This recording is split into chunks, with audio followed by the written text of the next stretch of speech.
돌대 홍대 참여연대 아직도 회원가입하지 않고 뭐하네 돌대 홍대 참여연대 우리가 할 수 있는 것들 지금 뭐하네 돌대 홍대 참여연대 아직도 회원가입하지 않고 뭐하네 바로 너 바로 너 바로 너 바로 너 당신이 우리의 든든한 배후 0% 우리가 받는 정부 지원 0% 시위꾼 아냐 시민의 파수꾼 유엔이 인정하는 시민단체 파트너 행동하는 시민과 함께하는 권력 감시기구 참여연대 돌대 홍대 참여연대 우리가 할 수 있는 것들 지금 뭐하네 돌대 홍대 참여연대 아직도 회원가입하지 않고 뭐하네 돌대 홍대 참여연대 우리가 할 수 있는 것들 지금 뭐하네 돌대 홍대 참여연대 아직도 회원가입하지 않고 뭐하네. 안녕하세요. 참여연대 김승환 간사입니다. 정부 지원금 없이 회원의 회비로 운영되는 참여연대 함께 해주세요. 포털에서 참여연대를 검색해주세요. 전화번호 02-723-4251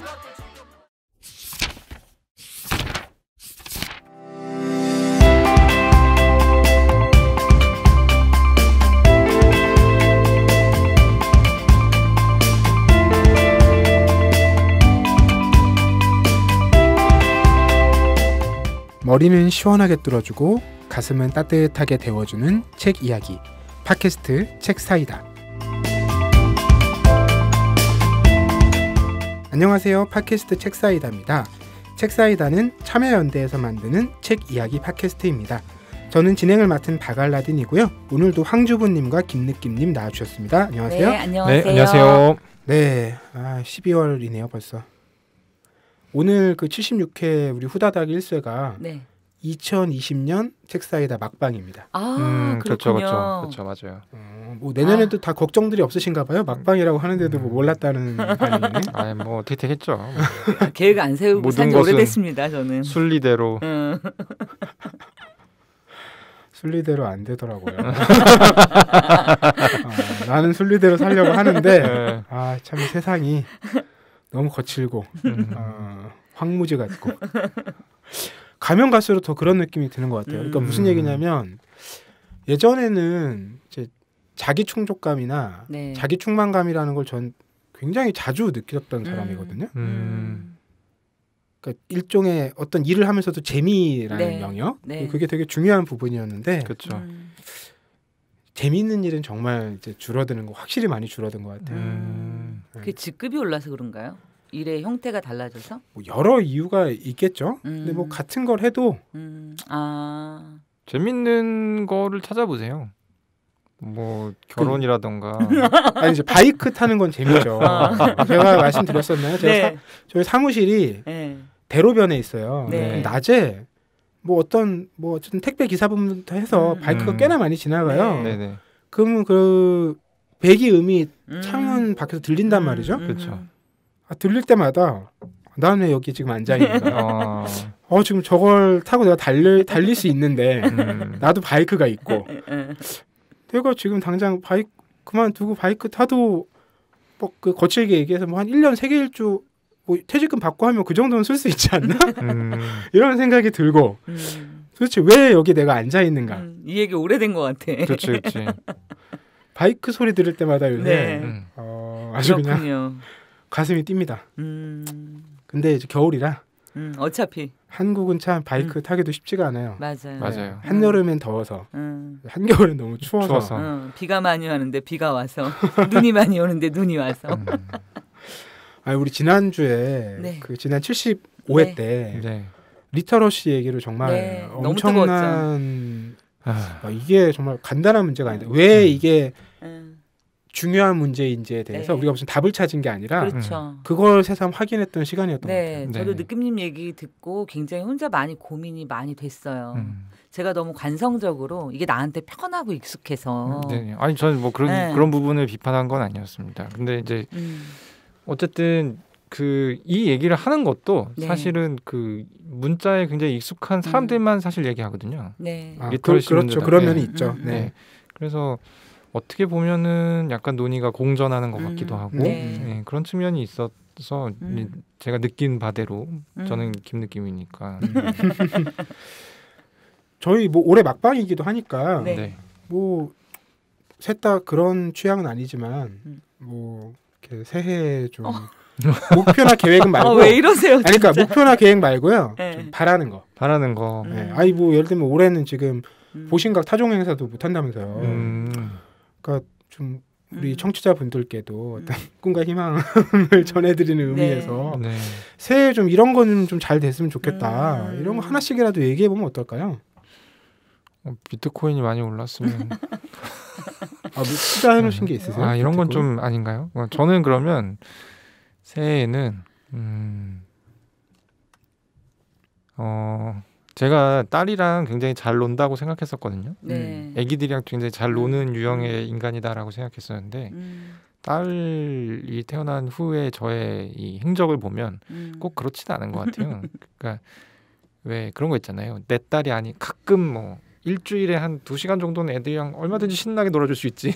근데 애들이랑 한 20시간 놀아줘야 된다고 하면 그건 좀 얘기가 다르죠. 어쨌든 저희 딸이 요즘에 이제 퍼즐 맞추기에 굉장히 관심을 갖고 있어요.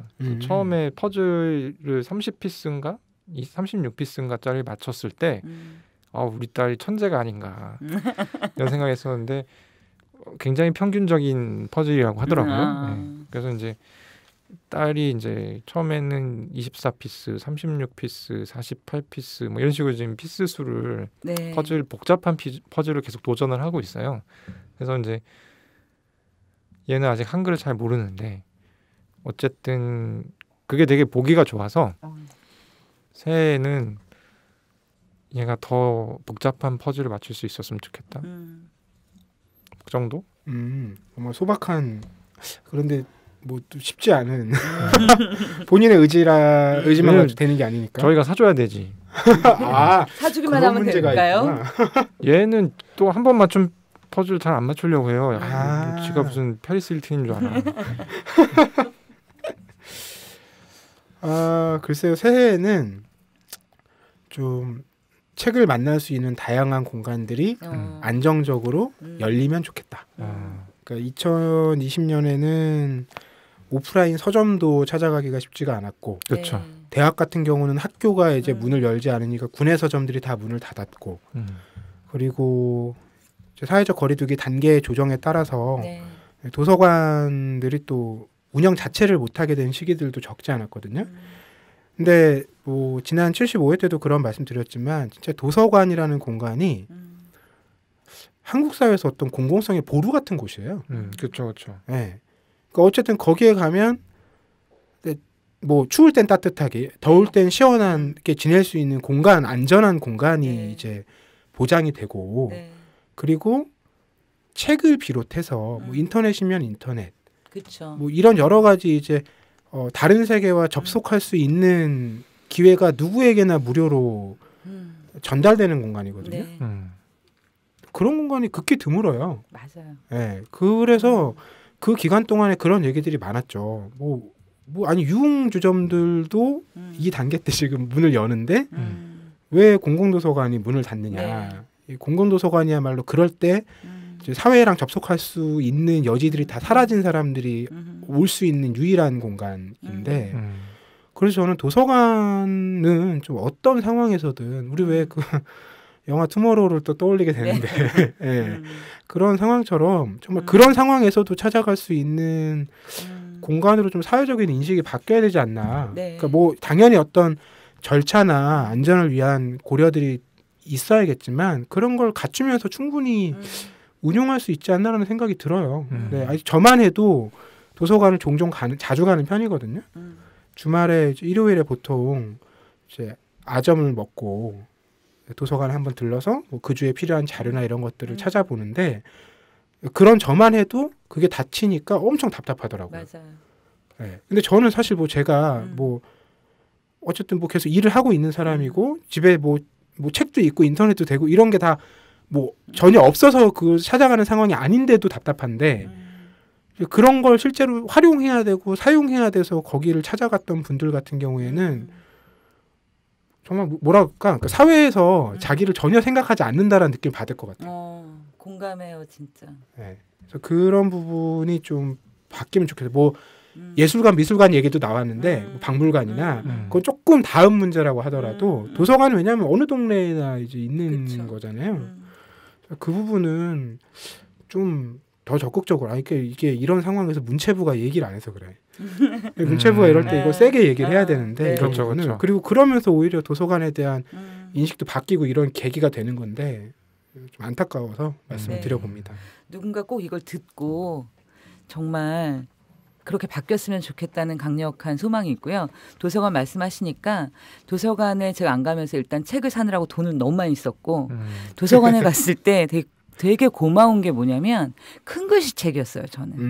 그러니까 이제 같은 책이 좀 유명한 책 같은 경우에는 큰 글씨 책으로 제작된 게 딴 데선 찾아보기 힘든데 도서관에 있잖아요. 네, 도서관 아니면 보기가 힘들죠. 네. 근데 사실 처음에는 뭐야 이게 글씨가 너무 크네, 너무 이상하다라는 느낌이었는데 너무 편한 거예요. 큰 글씨 책을 읽다 보니까 이 작은 글씨의 책을 읽는 게 너무 고통스러워서 그래서 이제 이걸 통해서 사실 책의 세계를 접하시는 분들도 굉장히 많을 텐데 그런 생각이 갑자기 들었고요.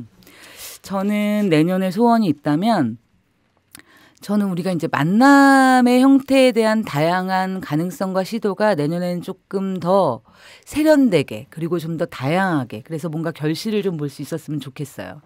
올해도 굉장히 뭐 줌이라든가 여러 가지 뭐 그런 매체들을 통해서 이야기를 나누기도 했지만 사실 그것에 아직도 익숙하지 않은 분들도 많고 그것의 한계를 느끼는 분도 많고 어떤 분은 또 새로운 가능성을 보기도 하셔요.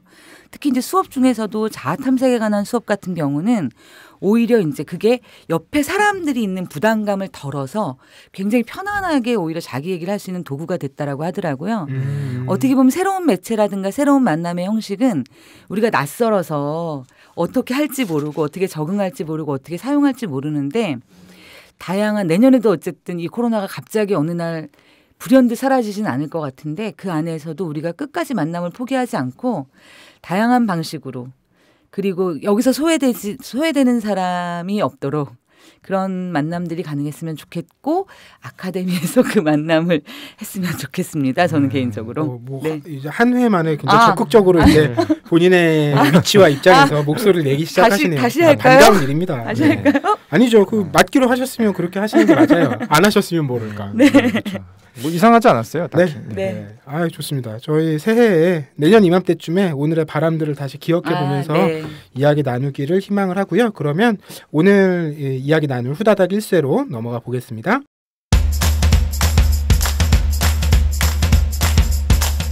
네, 얼른 1쇄가 다 팔리기를 희망하는 이런 마음으로 진행하는 코너죠. 후다닥 1쇄입니다. 이 코너는 제가 3권의 후보를 올리면 김느낌님과 황주부님께서 한 권을 택해 주시는데요. 우연찮게 이번에 제가 후보로 올린 3권 중에 첫 번째 책이 저희가 75회 때 다뤘던 책이에요. 시기가 비슷하게 책 고르는 시기가 겹쳐서 그렇죠. 그래서 이건 패스하고 나머지 2권을 말씀을 드릴 텐데 첫 번째 책이 모니카 브리투 비에이라 또 데이비드 런시먼 둘 다 영국의 정치학자인데 이 두 분이 함께 쓴 책이에요. 제목은 대표.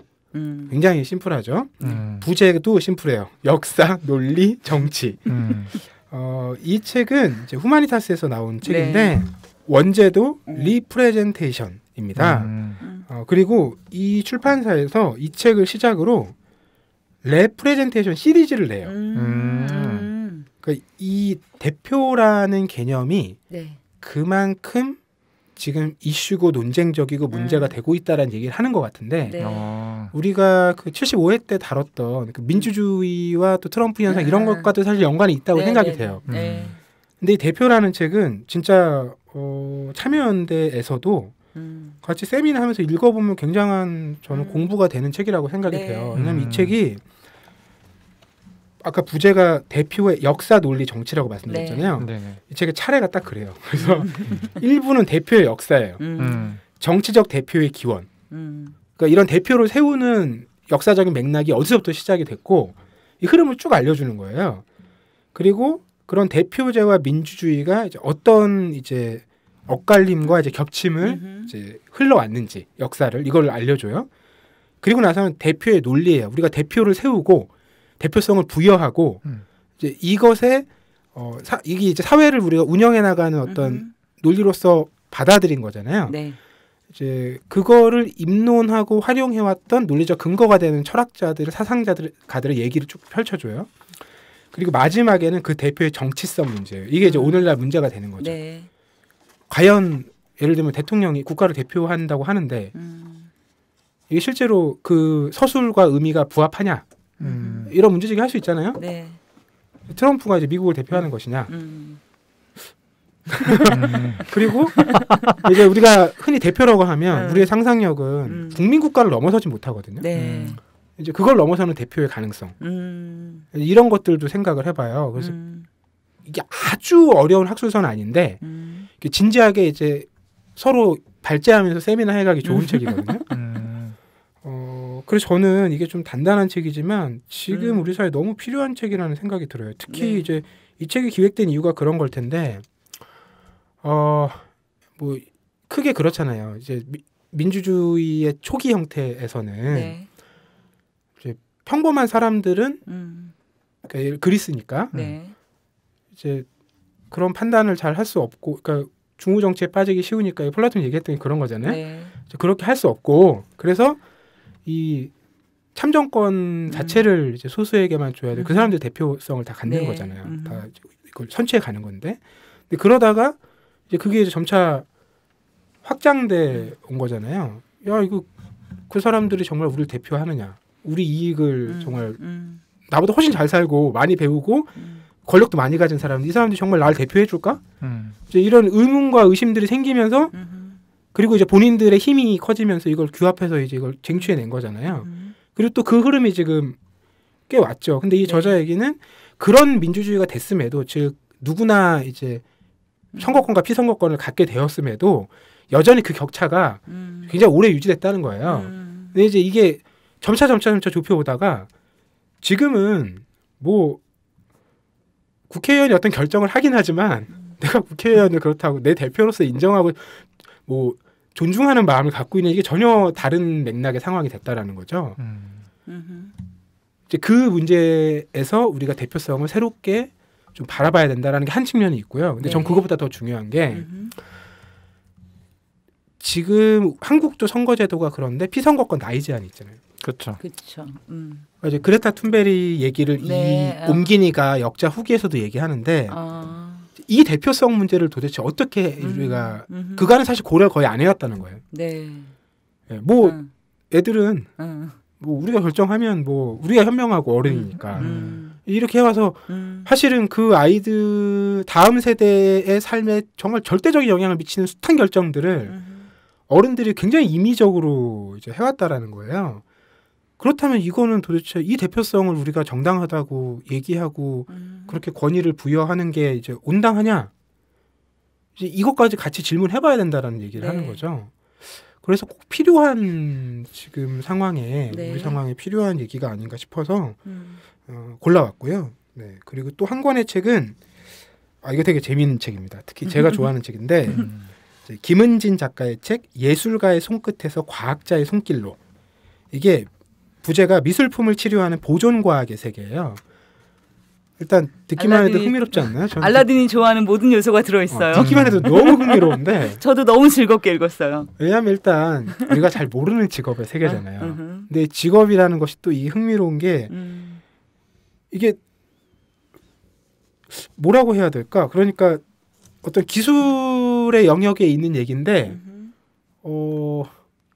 그게 거기서 그냥 끝나는 게 아니에요. 되게 복잡한 영역의 얘기랑 연관이 됩니다. 뭐 이런 거죠. 미술판 복원이니까 우리가 요즘도 가끔 그런 기사들 보잖아요. 무슨 뭐 어디 천장벽화가 이런 빛깔이라는 줄 알았는데 그 예전엔 기술이 없어서 몰랐는데 막 단층 촬영을 해가지고 이 겉에 게 성당에서 향초 피우잖아요. 네. 이제 그런 그을음이 올라가서 막 몇 겹이 있는 거예요. 그렇죠.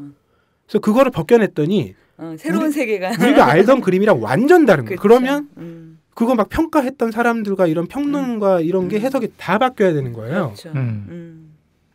그러니까 기술이 우리의 이해를 완전히 뒤바꿔 놓는 이런 상황이 오는 거잖아요. 기술의 발전이라는 게.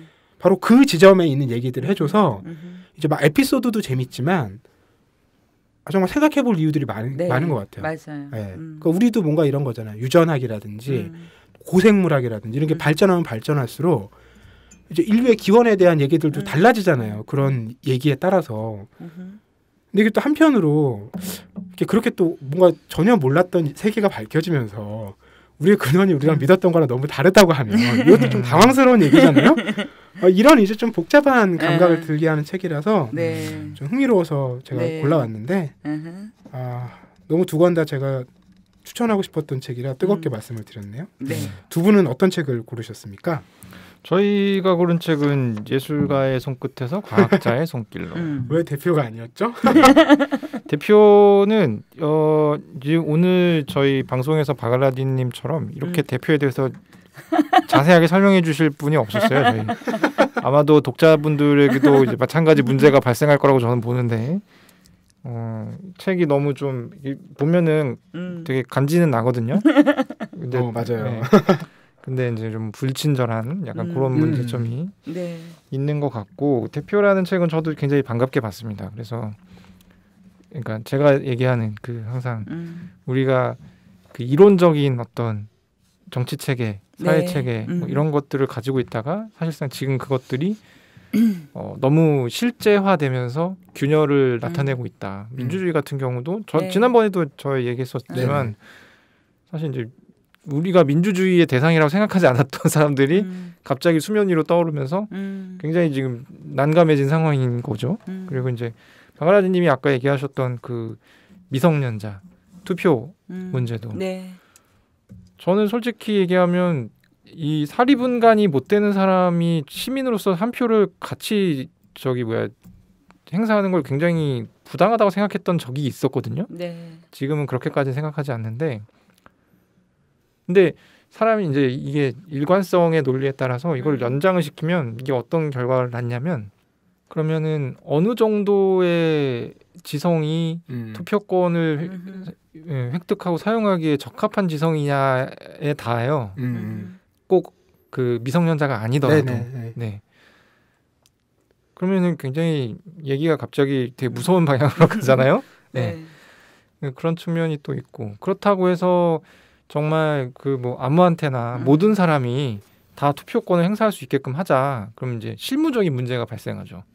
그럼 뭐 저희 3살 애가 대통령 선거하러 가야 되는데 그러면은 얘가 선거할 수 있는 수단, 뭐 얘가 판단할 수 있게끔 애기용 뭐 해줘야 되고 여러 가지 문제들이 발생하고 그리고 이제 지금은 그렇지 않지만 애기들이 더 인구가 많은 사회일 경우에 이거는 그냥 복불복으로 가는 거죠. 사실상 지성이 없을 테니까 뭔가의 깊게 판단할 수 있는 그러니까 이제 그런 부분들이 있는데 어쨌든 우리가 민주주의라는 체제를 질러놨기 때문에 그 뒷감당을 해야 되는 그런 측면. 그래서 대표라는 책이 이번에 이제 나오긴 했지만 아마 10년 뒤에 또 대표라는 책이 주기적으로 아마 나오게 되지 않을까. 그게 또 건강한 상황이 아닐까 싶습니다. 저는 매우 단순한 이유로 제가 이번 주에 읽어야 될 책이 진짜 많았어요. 왜냐면 제가 독서 클럽을 몇 개 하는데 그게 이번 주에 몰빵을 해가지고 아주 그래서 사실 대표라는 책이 너무 매력적이었지만 감히 엄두를 못 냈고요. 또 한편으로는 우리 책사이다를 들으시는 분들이 어떤 생각이었을까 이런 생각이 드는 거예요. 우리가 막 마치 이런 책을 하나의 주제를 가지고 보통은 하나의 책을 가지고 여러분이 나와서 얘기를 하는 책 방송이 대부분인데 저희는 기본적으로 한 번 방송에 보통 2권에서 3권 정도의 책을 얘기하잖아요. 이게 어떻게 보면 저는 선물을 드린다고 생각을 했는데 숙제처럼 받아들였으면 어떡하지? 막 이런 생각이 들어서 약간 이게 죄송하다는 말씀은 아닌데 일상을 살면서 책 읽기라는 게 이렇게 되게 어려운 일이구나. 그래서 제가 책을 볼 때 좀 더 정성껏 봐야 되겠다는 생각을 하게 됐고요. 그래서 사실 이 미술품 복원의 얘기는 흥미로웠어요. 정말. 그러니까 예술이라고 하는 어떻게 보면 과학과 가장 반대편에 있을 것 같은 영역과 이 과학이라는 영역이 만나는 딱 직업의 세계에 그것도 이제 복원이라는 표현을 쓰지 않고 치료하는 보전 과학이라는 이 표현 자체가 굉장히 흥미로웠고요. 책을 읽고 나니 그 흥미에 충분히 부응하는 너무나 재밌는 책이었어요. 네. 네, 그러면 두 분의 선택에 따라서 이번 후다닥 1세는 예술가의 손끝에서 과학자의 손길로 이 책으로 결정이 됐는데요. 그 이야기는 저희 본격적인 코너에서 나눠보겠습니다.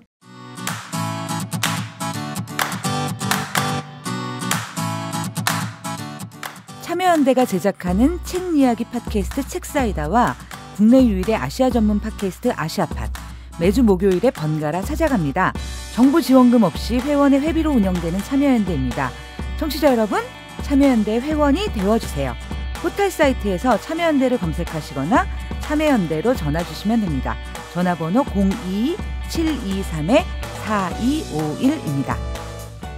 네, 후다닥 1쇄 이번 주제 도서는 앞서 말씀드렸듯이 예술가의 손끝에서 과학자의 손길로라는 책이에요.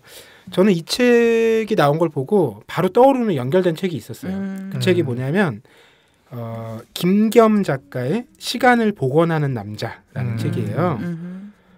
이 책도 그 보존 복원 전문가 김겸이라는 분의 책인데 이분은 뭐 여러 그 작품들 복원에 많이 참여하셨어요. 뭐 로댕, 뭐 뒤샹 이런 해외 작품부터. 근데 이분의 작업 중에 대중에게 많이 알려진 게 뭐냐면 이한열 열사의 운동화 복원이에요. 이게 그 얘기가 그 김수미 작가가 소설을 썼던 엘의 운동화라는 소설로도 이제 연결되는데 그러니까 그게 굉장히 오랫동안 제대로 보존되지 못했기 때문에 막 고무창이 떨어져 나가고 뭐 피도 묻어 있고 뭐 땀도 절어 이랬을 거잖아요. 이제 그거를 복원하는 과정을 이분이 맡았어요.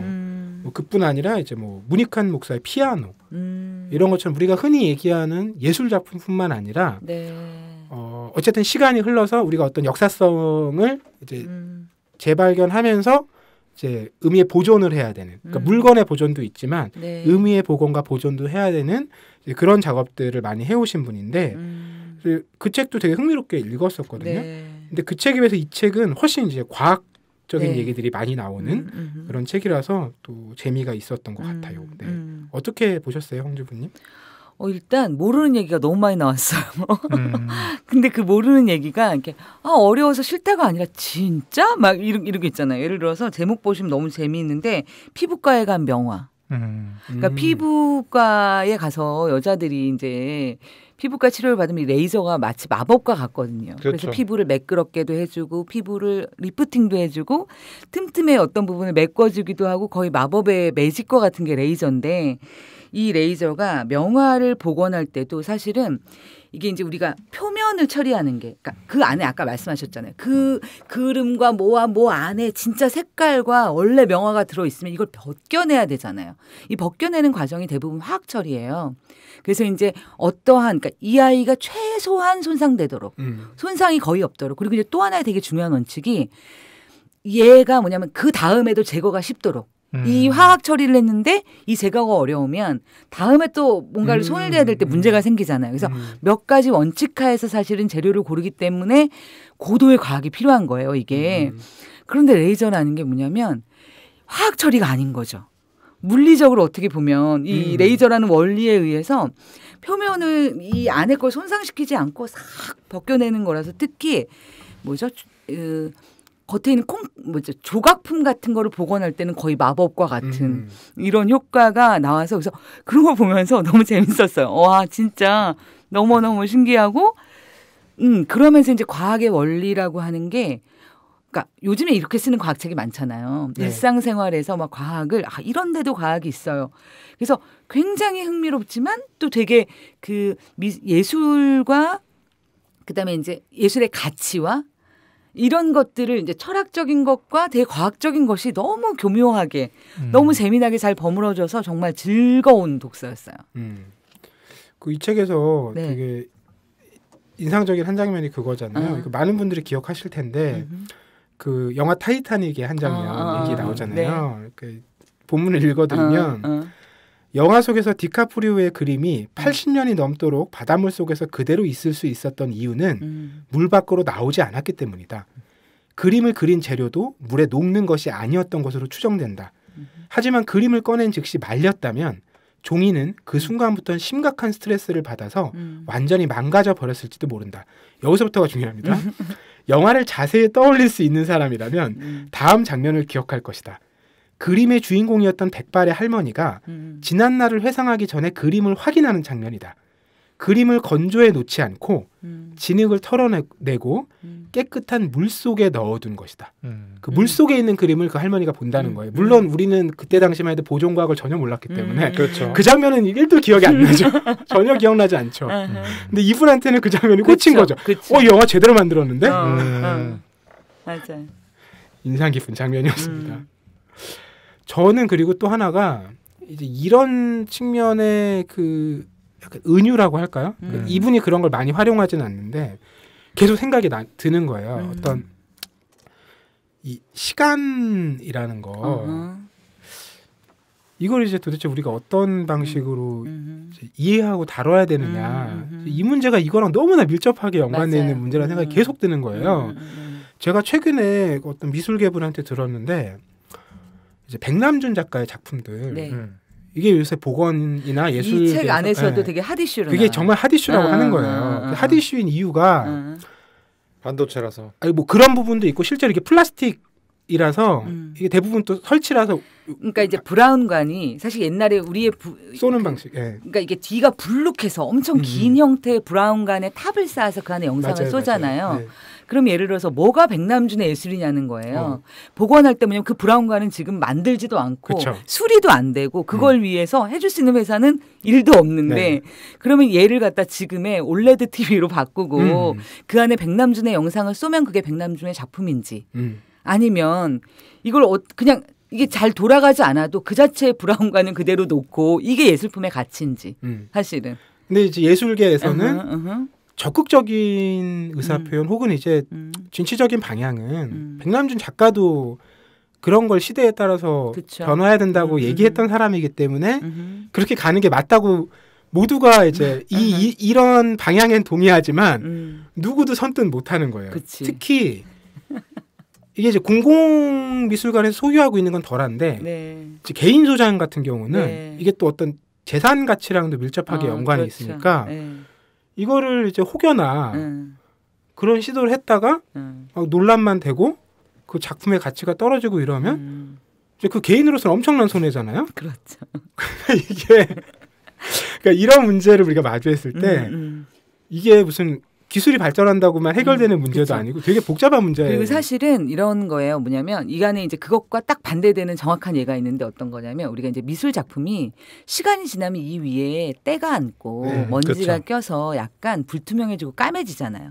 사실 유럽에 가서 미술관에 가보면 그런 작품들이 꽤 있어요. 그래서 되게 신비로워 보여. 오래돼 보이고 되게 있어 보이고 어떤 저택에 걸려 있어야 될 것 같아. 근데 예를 들어서 이 작품을 복원했을 때 어떤 너무 새삥이 되는 거예요. 쨍해. 너무 쨍해. 그리고 우리가 단청도 있잖아요. 처음에 칠해놓으면 너무 쨍한데 그렇죠. 세월에 덮개가 앉은 걸 좋아하는데 복원한다고 그려놓으면 이게 뭐야? 이게 무슨 복원이야? 이거는 그게 아니라 너무 무당집 같아. 이렇게 우리가 표현하는 게 있거든요. 그래서 사람들의 취향은 어떻게 보면 그 시간의 무게가 더해진 게 이 예술작품의 가치다라고 보는 관점과 그게 아니라 처음에 그려진 상태 그대로 보는 것이 이 작품의 가치다라는 관점이 있는 거예요. 이게 그러니까 정말 미술에서 시간을 어떻게 다뤄야 되느냐의 문제에 정확히 연결돼 있는 거죠. 김느낌님은 이런 소재에 굉장히 관심이 있으실 것 같은데. 저는 화학과 출신이기 때문에 오. 굉장히 책을 금방 봤습니다. 네. 다 아는 것들. 내가 신기했던 게 부끄러워지는 거죠? 아니 부끄러울 필요는 없죠. 근데 이제 다만 저는 그 얘기에는 좀 흥미가 가는데 뭐가 복원이냐 이 얘기는 좀 재밌게 해볼 수 있을 것 같아요. 네. 저는 개인적으로 백남준 작가의 네. 작품은 그러니까 이 책에도 그런 부분들이 나오거든요. 여기 이제 소제목에 수면 부족에 시달리는 작품들이라는 네. 챕터가 있는데 네. 거기서 이 그림이 상해가지고 원래 색을 잃은 거예요. 네. 그래서 이제 어떻게 할까 하다가 프로젝터로 그 위에다가 그림에다가 빛을 쏘는 거지. 그래서 빛을 쏴서 일종의 보완 이미지를 만들고 네. 그거를 그림에 정확하게 비춰서 그 반사된 거를 사람이 볼 수 있게끔 그러면 이제 원래의 색을 알 수 있게끔. 그러니까 백남준 작가가 처음에 만들었을 때의 브라운관의 색상이나 뭐 이런 것들이 있을 거거든요. 그런 거는 그러니까 지금 현대 기술로 구현이 안 되는 건 그 뒤통수가 이렇게 불룩한 그 브라운관을 만들 수가 없대요. 지금 원래 기술은 되겠지. 근데 이제 그 아무도 안 만들어주는 거지. 양산하던 데가 다 없어져서 그게 안 된대요. 그래서 그냥 평평한 거를 그 작품 안에다가 설치를 하고 대신에 그 화면을 약간 공유를 있게끔 만들고 그리고 그 화면에 돌아가는 이미지를 약간 그때의 색감에 맞춰서 하게 되면 어느 정도는 커버되지 않을까? 약간 이런 식으로. 그러니까 저는 그 표출되는 뭔가가 중요하진 않은 것 같아요. 그 서사가 중요한 것 같아요. 얼마 전에 뱅크시 그림 같은 경우도 뭐 이렇게 경매하는데 갑자기 갈려버렸잖아요. 가격이 더 올라갔다고. 그러니까 그게 그 그림이라는 어떤 2차원의 작품에 담을 수 없는 사실은 서사를 담아낸 거잖아요. 현대미술로. 그런 것처럼 이거 같은 경우도 이제 뭐 여러 가지 방법이 있겠죠. 뭐 아까 얘기했던 그 어두운 그림은 이제 렘브란트 그림인데 야간 순찰이 원래 주간 순찰이었는데 원래는 그려놓은 거는 주간에 순찰하는 건데 이게 막 바니쉬 덮고 바니쉬가 먼지를 되게 잘 먹거든요. 그래서 먼지 다 달라붙으면 이게 어두워져 껌껌해져요. 그래서 이걸 야간 순찰인 줄 알았는데 알고 보니 주간 순찰이었다고. 네, 뭐 이런 에피소드. 근데 이제 뭐 방법이 여러 개가 있겠죠. 뭐 반반씩 하는 방법도 있을 것이고 아니면 원본을 하나 놓고 그러니까 원본이라 하면 정말 쨍하게 복원한 원본을 하나 놓고 그리고 바니쉬를 칠해서 거기다가 먼지를 쏴서 더럽고 어둡게 만든 것도 만들 수 있거든요. 현대 기술로. 그렇게 생긴 걸 똑같이 해서 옆에다가 걸어놓는 거죠. 그렇게 하게 되면 사실은 굉장히 그림이 입체적으로 보이는. 안 돼요. 제가 암스테르담에서 제가 보셨어요? 재작년 암스테르담에서 그 작품을 보고 왔어요. 아 그렇구나. 그 미술관의 그 벽면 자체가 모자라요. 그림이 너무 커서 한쪽 벽면을 진짜 그게 꽉 차지하고 있는데 벽을 슬라이드형으로 하나 더 만들면 되지. 그리고 정말 저는 그거 이 책에서 보기 전에 전혀 몰랐던 얘기거든요. 그 작품에 대해서 그런 얘기는 뭐 그거 되게 멋있었는데? 계속 이런 생각이 계속 너무 멋있었는데? 이런 생각이 계속 드는 거죠.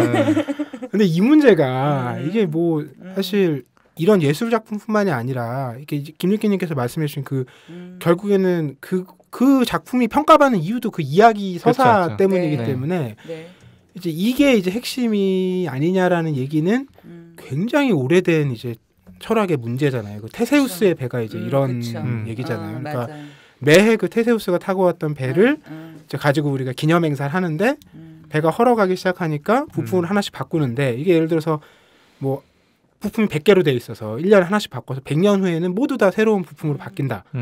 그랬을 때도 이게 테세우스의 배냐. 이제 이 문제는 상당히 오래된 문제인데 뭐 이거는 정답은 없는 문제니까 어느 쪽에 이제 서느냐의 문제니까 여전히 논쟁적인데 근데 이제 과거에 비해서 이 예술 작품의 경우는 이 보존 과학이라는 게 굉장히 많은 그런 의문점을 해결해 줬는데 해결해 주면서 더 많은 문제를 지금 양산해내고 있다라는 게 굉장히 흥미로운 것 같아요. 그리고 이제 사실은 위험한 건 그 당시에 최고로 첨단의 기술이 나중엔 다시는 돌이킬 수 없는 선택이 되는 경우도 사실 굉장히 많고. 그래서 이제 예전에는 배접이라고 해서 그림이 이제 캔버스의 그림은 낡잖아요. 그래서 이제 어느 캔버스가 낡아가면 그 그림이 사실은 소실되어 가는 거니까 뒤에다가 이제 다른 캔버스를 다른 거를 붙여주면서 이 그림의 수명 자체를 보존해 주는 게 많았는데 저는 진짜 여기서 충격적이었던 그게 뭐였냐면은 이상의 그림이었어요. 이상의 초상화. 그러니까 이상의 초상화가 복원되기 전에는 어떤 모습이었냐면 그러니까 정말 이렇게 이상이구나. 딱 봤을 때. 왜냐면 파리한 얼굴. 그다음에 이제 약간 폐병 걸린 것 같은 피부. 그다음에 이렇게 입술이 다 파리해 갖고 다 죽어가요. 근데 복원을 한다고 걔를 복원을 했는데 너무 빨간 정말 새빨간 앵두 같은 입술에 너무 하얀 그래서 약간 광대 같은 느낌 살짝. 그래서 이거는 내가 옛날에 이상을 잘못 봤던 건지. 이건 뭐지? 그러니까 아니, 그건 전혀 다른 작품 진짜로. 사람이 보고 싶은 걸 보게 되는 효과가 있잖아요. 그런 게 있고. 그러니까 이 모든 것이 그러니까 사실 저는 미술 작품이 어떤 사람의 특정인이 그렸었던 거니까 그 사람의 미술 작품이겠죠. 그렇죠.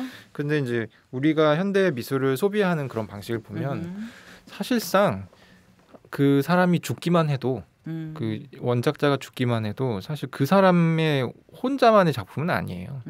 그리고 이제 우리가 이제 미술사 같은 거 특히 이제 네. 큐레이터들이 가면은 이제 좋은 큐레이터들이 이렇게 네. 설명해 주잖아요. 그러니까 뭐 이제 이탈리아의 유명한 뭐 몇 대 화가들이 막 이렇게 있었는데 그 사람들이 어떻게 그림을 그릴 수 있었냐 뒤에 뭐 메디치가가 있었다 뭐 이런 류의 얘기들부터 시작해서 이제 그 그림에 어떤 사람이 나오는데 그 사람이 사실은 메디치가의 어떤 인물의 초상이다 뭐 이런 얘기들부터 해서 근데 그런 부분들까지 다 같이 볼 수 있는 사실 그런 거기 때문에 백남준의 작품을 우리가 만약에 현대미술 지금 국립현대미술관에 있잖아요. 네. 그 작품을 만약에 복원한다라고 했을 때 그거는 상당히 한국 사회의 가치관이 투영된 방식일 가능성이 높아요. 그렇겠죠. 그러네요, 네. 진짜. 그래서 복원 이후의 작품, 저는 그냥 개인적으로는 그 사람이 원작자가 죽은 이후에 미술 작품은 그 사람 게 아니라고 생각하거든요. 그건 그 사회가 그 사회가 그 작품을 어떻게 읽느냐, 어떻게 소비하느냐 이런 부분들이 약간 더 중요한 그 이후에는 그런 거기 때문에 저는 뭐 그냥 농담이 아니라 아까처럼 그냥 복원하는 방식을 그냥 세월의 덮개를 그냥 묻은 채로 두는 형태 하나 그리고 정말 이걸 그린 지 뭐 2시간 정도 되는 수준으로 복원을 하는 거 하나 그래서 두 가지를 다 보여줄 수 있는 이것도 하나의 방법이라고 생각하고요. 여러 가지 방법이 있겠죠. 그리고 이제 그 고민을 하는 것 자체가 사실은 예술의 영역이지 어떻게 표출되는지는 그다지 중요하지 않을까. 재미난 얘기네요. 한국에서 복원하는 것과 미국에서 복원하는 건 다를 것이다. 확실히 다를 것 같아요. 한국에서 복원을 한다고 하면 그냥 놔두지 않을까요? 어차피 다 공무원들일 테니까. 뭐 그걸 저는 이런 책이 더 많이 나오고 많이 소개되면 좋겠다는 생각을 하는 게 이제 뭐 우리 책사이다에서도 제가 여러 번 말씀드렸지만 이제 김익기님께서 말씀해주신 그런 사회적인 맥락에 대한 얘기는 뭐 상대적으로 많이 있어 왔어요. 뭐 예술이든 어디든 거의 모든 영역을 우리는 그런 식으로 얘기하는 게 익숙한데 구조적으로. 그렇죠. 근데 이제 우리는 과학을 되게 떼놓고 생각할 때가 많은데 사실은 기술과학의 발전이라는 게 우리 삶의 양태랑 너무나 밀접하게 다 익히 알고 있는 얘기지만 인상파가 나올 수 있었던 건 튜브가 발명됐기 때문이에요. 그렇죠, 그렇죠. 물감을 밖에 나가서 오랫동안 보존할 수 있었기 때문에 그런 것들도 있고 그래서 어쨌든 그 지금의 우리 삶을 구성하고 만들어왔던 그 주요한 영역인 이제 과학기술의 영역이 한국 사회에서는 이제 우리가 산업혁명 같은 것들을 이제 직접적으로 이제 만들어내거나 경험하지 못했기 때문이기도 할 텐데 그 역할에 비해서 여전히 너무 협소하게 알려져 있다. 그래서 이 다양한 영역에 그 연결되는 과학기술의 면모나 역할에 대해서 여전히 더 많이 알려지면 좋겠다라는 바람이 있어요. 필요가 아니라 제 바람이 있어요. 다행입니다. 또 화학과 전공자도 계셔가지고 화학과 전공자라서 뭐 이 기법들을 다 아는 건 아닌데 그냥 되게 그러니까 저는 이게 신기하지 않았다는 거지. 충분히 가능한 얘기다. 약간 이런 거.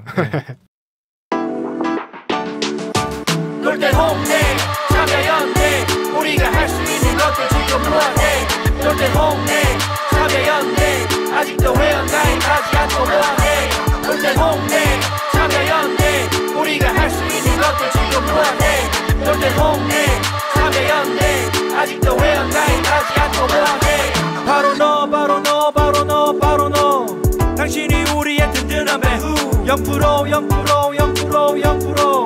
우리가 받는 정부 지원 0% 시위꾼 아냐 시민의 파수꾼 유엔이 인정하는 시민단체 파트너 행동하는 시민과 함께하는 권력 감시기구 참여연대 놀땐 홍대 참여연대 우리가 할 수 있는 것들 지금 뭐하네 놀땐 홍대 참여연대 아직도 회원가입하지 않고 뭐하네 놀땐 홍대 참여연대 우리가 할 수 있는 것들 지금 뭐하네 놀땐 홍대 참여연대 아직도 회원가입하지 않고 뭐하네